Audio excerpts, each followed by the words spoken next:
गुरुग्राम के अशोक विहार फेज 3 शनिवार रात को करीब 11 बजे 14 गोलियों की आवाज से दंदना उठा। एकाएक चली गोलियों की आवाज सुनकर गली के लोग बाहर निकल आए। पड़ोसियों के मुताबिक वारदात से पहले पति पत्नी के बीच झगड़ा हो रहा था और बेटे के बोलने की भी आवाजें आ रही थी। इसके बाद घर की तीसरी मंजिल से एकाएक गोलियां चलने और रोने चिल्लाने की आवाज आई। पोस्टमार्टम रिपोर्ट में सामने आया कि आशा तंवर के हाथ, सिर और पीठ पर करीब 4 गोलियां और प्रशांत तंवर के सिर, मुंह और पैर पर करीब 7 गोलियां लगी हैं। सूचना मिलते ही सेक्टर 5 थाने के पुलिस और आला अधिकारी मौके पर पहुंचे। हालांकि तब तक आशा तंवर और प्रशांत तंवर की मौत हो चुकी थी। पुलिस ने मौके से अनिल कुमार तंवर को गिरफ्तार किया था। आरोपी की बेटी ने पुलिस को बताया वो अपने मायके आई हुई थी। शनिवार की रात करीब 11 बजे उनके पिता अनिल कुमार तंवर और मां आशा तंवर घर की तीसरी मंजिल पर सोने गए थे, जबकि उसका भाई प्रशांत और भाभी पहली मंजिल पर थे। कुछ देर बाद ही उसके माता पिता के बीच झगड़ा होने की आवाज़ सुनाई दी तो वो तीसरी मंजिल पर पहुंची तो उसके पिता माँ के थप्पड़ मार रहे थे। माता पिता के झगड़े की आवाज़ सुनकर प्रशांत भी तीसरी मंजिल पर आ गया और अपने पिता को समझाने की कोशिश करने लगा। इस दौरान तीनों के बीच झगड़ा काफ़ी बढ़ गया और उसके पिता अपनी लाइसेंस से रिवॉल्वर लेकर आए। उसने अपनी पत्नी और बेटे को गोलियां मारनी शुरू कर दी। सुनिए मामले में पुलिस ने क्या जानकारी दी।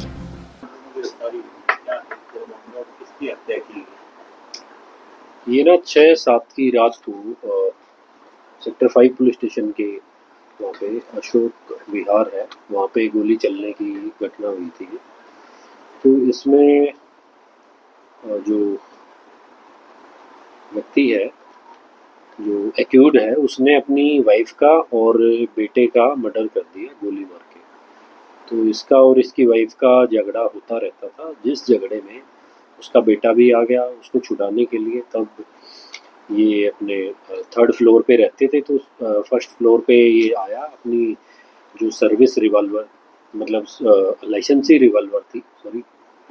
रिवॉल्वर को ही लेके गया और इसने पहले अपनी पत्नी को गोलियां मारी और फिर अपने बेटे को इसने गोलियां मारी, जो कि अपनी पत्नी को इसने 3 गोलियां मारी और अपने बेटे को इसने करीब 6 गोलियां मारी और टोटल करीब 14 राउंड के करीब फायर हुए थे। और इसमें बाद में उनकी दोनों की मृत्यु हो गई और उसकी वाइफ जो थी वो निजी स्कूल चलाती थी और उसका बेटा भी उसी स्कूल में उनकी हेल्प करता। आरोपी क्या करता है? आरोपी भी किसी सिक्योरिटी कंपनी में था। ये सर, घर में उस वक्त समय कौन कौन मौजूद था जिस समय इस पूरी वारदात को अंजाम दिया? तो घर में इनका परिवार मौजूद था, जो फ्लोर वाइज रहते थे। इनकी बेटी भी जो शादीशुदा थी वो भी आई हुई थी इनके घर पे। लेकिन जो ये हस्बैंड वाइफ जिसने मर्डर किया है, ये 3rd फ्लोर पे रहते थे और इसका बेटा नीचे रहता था 2nd फ्लोर पे और 1st फ्लोर पे भी जो इसकी बेटी भी आई हुई थी।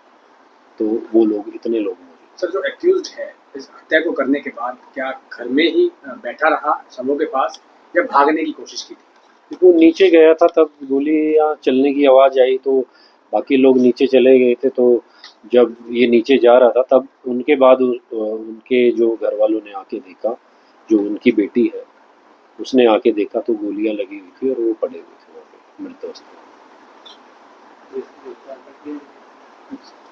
में। हाँ, आरोपी को गिरफ्तार कर लिया है। वो रिमांड पे है, अभी पुलिस रिमांड पे है और अभी उसको पुलिस जो रिकवरी करी जाएगी और उसके लाइसेंस वगैरह चेक करे जा रहे हैं, उसने कहाँ से बनवाया था। सर, बेटे को ज़्यादा गोलियां मारी हैं, कोई ऐसी कोई खास बात निकल कर सामने आई कि बेटे से कोई ज़्यादा खपा थे या कोई कारण थे? देखो, अभी तो इन्वेस्टिगेशन चल रही है, इसमें रिमांड पे लिया गया है। जो भी कोई बात आती है तो बता दें। गोलियों की आवाज़ सुनकर प्रशांत की पत्नी भी ऊपर आ गई और उसने काफ़ी कोशिश की अनिल रुक जाए, लेकिन आरोपी नहीं माना। पत्नी और बेटे को गोलियां मारता रहा। आरोपी अनिल ने कुल 14 गोलियां चलाई, जो कि माँ बेटे को कई जगह लगी। बेटे प्रशांत की करीब 1.5 साल पहले ही शादी हुई थी। अभी दंपति का कोई बच्चा नहीं है। वहीं आरोपी की बेटी की करीब 3 साल पहले शादी हुई थी और उसको एक बच्चा है।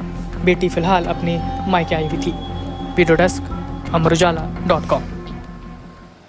अगर आप ये वीडियो YouTube पर देख रहे हैं तो हमारे चैनल को सब्सक्राइब कर बेल आइकन दबाएं और Facebook पर देख रहे हैं तो हमारे पेज को लाइक करें।